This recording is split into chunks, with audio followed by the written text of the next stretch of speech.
Welcome to the Daily Bellringer. Today we're going to be taking a look at the Articles of Confederation.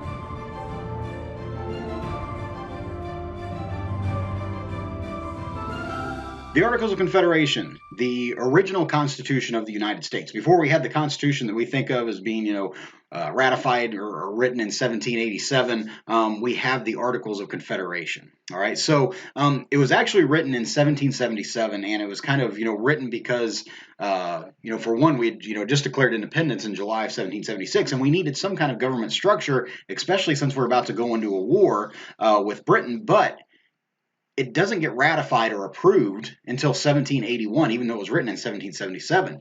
A lot of that has to do with the fact that there was a fear of having a central government. Remember, each one of these colonies had basically governed themselves before the revolution, and now they're having to basically give up authority to some kind of a central government. And so a lot of the colonies were very fearful of ratifying this or approving this, this document, because they were fearful they might lose some of their own power. All right, so we're going to look at some of the, the powers that the Articles of Confederation gave the government, and some of the powers it didn't have. But before we even get into that, I wanted to look at here a little bit about the writing of the actual Articles of Confederation. So actually, there were 6 different drafts of the Articles of Confederation. So it took some time to get this written. And actually, the original version of it was written in 1775 by Benjamin Franklin. And of course, he was probably chomping at the bit to be able to write this, because if you remember way back to when we fought in the French and Indian War, he had come up with that Albany Plan of Union and had basically had a whole government structure he had already written up.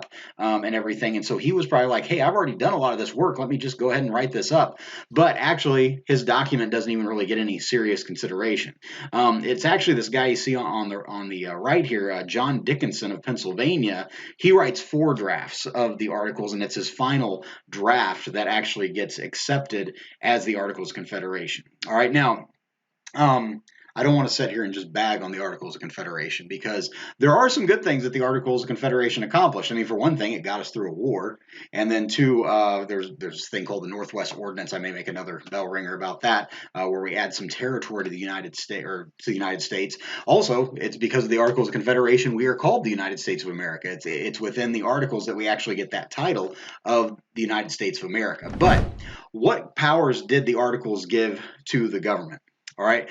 Remember, it was very vague in terms of how much power the central government had and what the relationship was between the states. Actually, if you look at the Articles of Confederation, it basically says that the states had a firm league of friendship.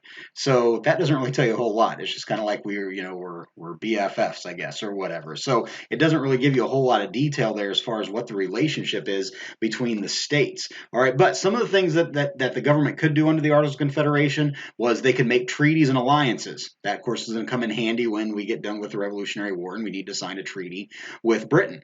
They could also maintain an armed forces, which again was one of the big things we needed to do during the Revolution, maintaining that the Continental Army. All right, and then also they could coin money. Was another thing that they could do under the Articles of Confederation. All right, so there's some of the main powers that they had under the Articles of Confederation, but really the big thing that really history has shown us is the things that they couldn't do under the Articles of Confederation. So some of the big things they could not do under the Articles of Confederation, most importantly, the huge one, the big one that really becomes a big reason why we end up writing a new constitution, was that Congress, or the government, really had no authority or power to raise money, to raise taxes, or to collect taxes. So trying to, fund an army during the Revolutionary War was difficult under the Articles of Confederation. Also, the government really had no control over foreign trade. All right, the government could not force states to carry out laws that it passed.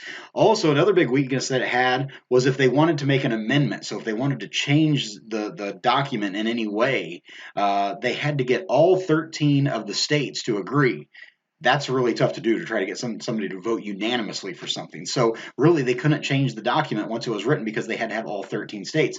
Also, there was no executive or judiciary branch. There was just simply a legislative branch. So there were no checks and balances or anything like that under the Articles of Confederation. All right, so all of these problems are going to kind of combine in the mid to late 1780s to basically convince the people that we need a new constitution. And later on, we'll probably make another bell ringer about this thing called Shays' Rebellion that kind of really shows how weak the Articles of Confederation were and how we needed a new constitution. All right, so hopefully you picked up something there, and I will talk to you later. Thanks.